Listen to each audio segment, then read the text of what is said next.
My friend Pat Buchanan with a provocative column out today. After the coup, what then? Anyway, how are you, sir? Doing fine, Sean. How are you? Well, I got to talk to you about this, and I've got to talk to you about North Korea. Let's start with this. Let's start with Rosenstein. Let's start with investigative creep.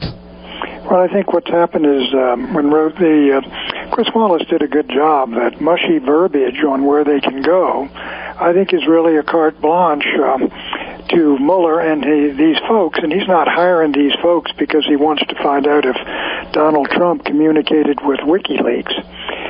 They're doing this. They're going into the finances. They'll go into Trump's finances, any connections with the Russians that'll require tax returns and going back and the rest of it. And then you come into any other mistakes, I think, or something.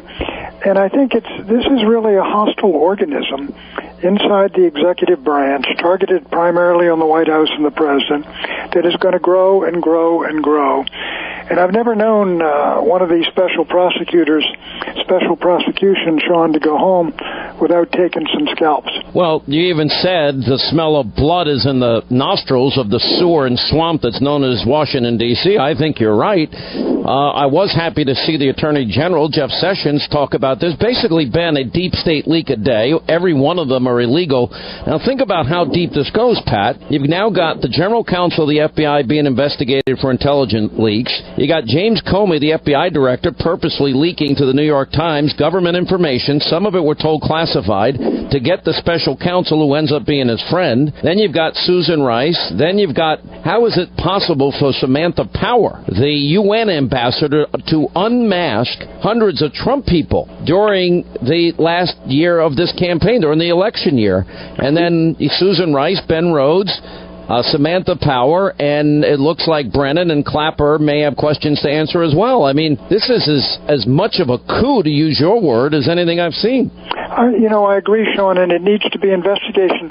If they can connect the dots, what it looks like is that they took all of these phone calls of Trump people with Russians or in any way, transcribed them, then unmasked the Trump people, and then they took these transcriptions and they sent them out to all 17 intelligence agencies. I don't know whether it was on the order of Susan Rice or the President of the United States, but clearly it seems designed to leave all these secrets or these revelations and have them leaked constantly as soon as the President of the United States takes office. You take that operation ongoing with the deep state doing the leaks and the hostile media publishing the leaks and hammering the President of the United States every which way, every day.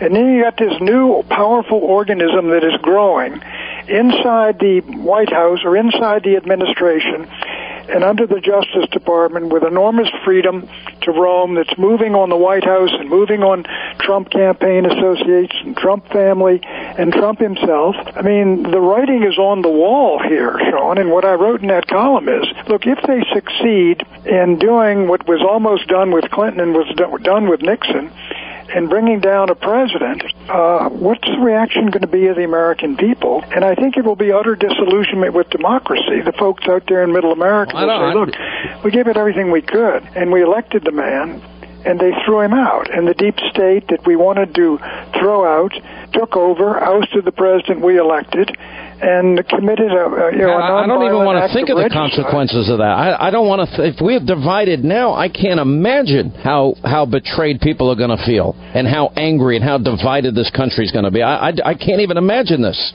Well, I think that I agree with you, and I don't know how we would come together after that, because I think the reaction in Middle America among a lot of us who support him would not be, we're going to, take up arms or something like that. It would be disillusionment, despair, cynicism, a sense. Probably see states want to secede from the Union. They'll feel like America, the republic is gone. Well, that's exactly right. They say that we're just being led. We're being led, which is a fraud. That we won, and then they overturned our victory. And that's exactly what they're trying to do. I know we cannot ignore what's happening in North Korea. Now, the one good piece of news, 15-0, and that includes Russia and China, these sanctions against North Korea. Okay, that's all fine and good, but here's the bad news. The bad news is Bill Clinton allowed this lunatic, and his father, to get nuclear weapons. Now we're seeing North Korea saber-rattling and firing ICBMs that we're told can reach New York and Boston. They're now making, according to the Washington Post, missile-ready nuclear weapons, which is bad, and they have now the ability to mount the nuclear warhead on an ICBM. Now, Pat, short of sending in a hit squad and taking this guy out, which both you and I know is next to impossible, I don't see any good option here. Because if you try to take out this guy's nuclear sites, and this should be a warning to everybody about the mullahs in Iran, once they have nuclear weapons, your options are limited. You try and take out the nuclear sites, how do we know he doesn't launch against Seoul, South Korea? How do we know he doesn't launch against Japan? How do we know he doesn't even launch against China, for crying out loud? He's such a lunatic. There's no good options in Hannity's playbook. What do you have? I think you're pretty much correct. I don't think he's at the point where he can mount this miniaturized nuclear weapon on top of a missile and target it on a city in the United States. Both the last two ICBM tests, the nose cone collapsed. They collapsed apart on re-entry. But there's no doubt he's headed that way, Sean.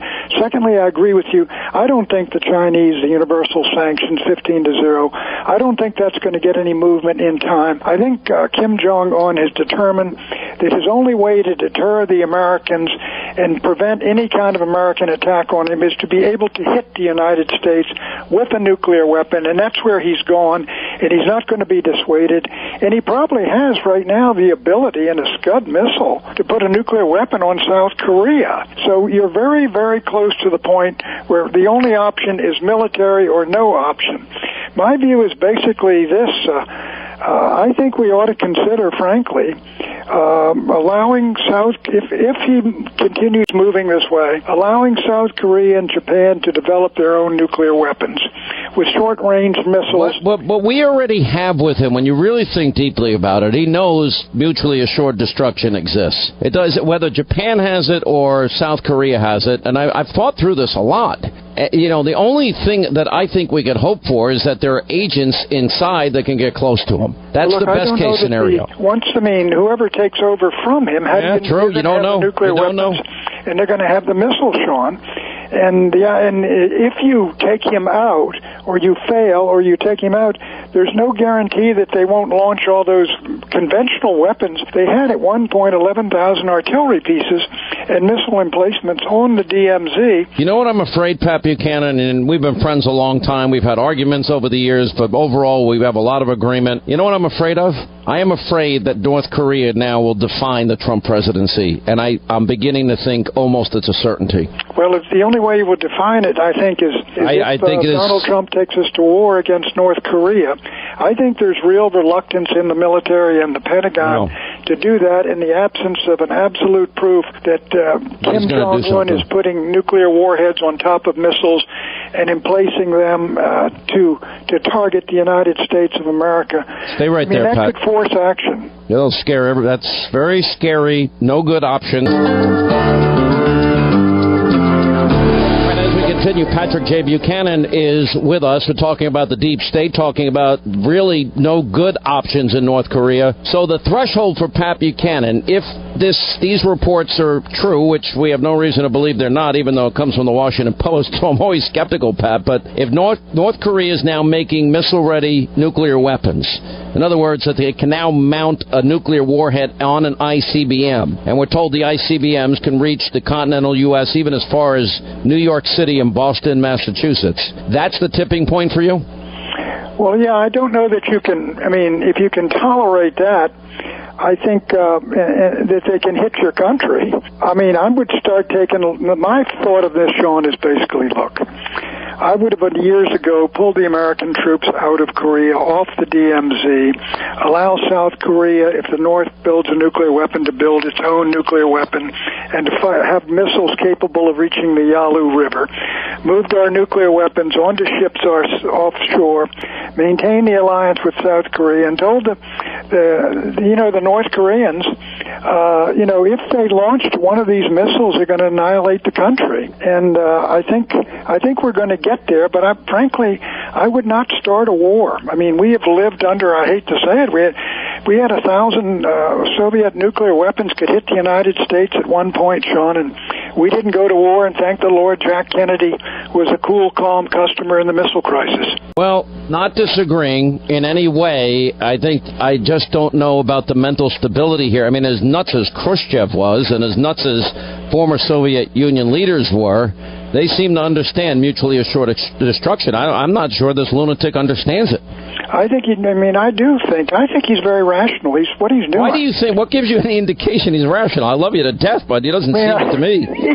Help me out, Pat. He's not a nice man. He uses artillery pieces to kill members of his family. But he's rational. By the way, that's a really nice quality. Killing members or a missile that can hit the United States. He has a real deterrent against us doing to Pyongyang what we did during 1950 to 53 under MacArthur and the successor generals, which was smash Pyongyang with more bombs than we dropped in World War II. He is deeply worried about the United States, these maneuvers we're having in the U.S. and Korea, that they may be prelude one day to a dash across that border to finish him off. And the one thing he's got that can deter that is the ability to strike the United States with a nuclear missile. And he ain't going to give that up. And he doesn't think we will attack him to prevent him from getting that. And that's why he's pursuing it. And that's why he's not a madman. He's an evil man, but he's not mad, and he's not stupid. Well, I hope listen, I think he's mad, and I don't get any sense he represents everything evil in our time. I mean, you're right, he's killing his own family, and he reminds me of a lot of despots and dictators. I'm sure that there are military men in North Korea who, if he actually said, let's gear up a nuclear weapon and fired at the United States, one of their bases, say, on Okinawa or something, I'm sure some of those military men would say, he ain't going to do that and get us blown to kingdom come and our families and our country and everything else, because the Americans will counterattack with nuclear weapons, and they would step in and act against him, I would think. We appreciate it. Patrick J. Buchanan, as always, 800-941-SEAN. We'll have more on the North Korea and threat and how do you handle